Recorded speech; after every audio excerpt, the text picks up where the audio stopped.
ये सब क्या মাঝের ইটা আর একটু জোরে মারা যাইতো না? টিকটকের এই ভিডিওটি আগে দেখো, তারপর ফানি কমেন্ট করবো। ওই মিয়া কি একটা একটা করে ইট দিতেছ, একসাথে তিনটা ইট দাও। কি কস, একসাথে কি তুই তিনটা ইট ধরতে পারবি? আরে তুমি দাও, আমার এই কাজের 10 বছরের অভিজ্ঞতা আছে, আমি গাজীপুরে এই কাজ করে আসছি। আচ্ছা ঠিক আছে, তাহলে তুই ধর, আমি দিতাছি।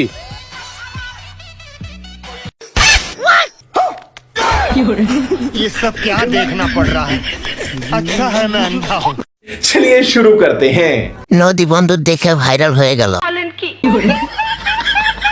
এটা বাংলাদেশি সানি লিওন। পাসা গোহা আরে ফেলের পাসা মনে হয়। তোমার ফোনের গ্লাস ফাটা তাই না?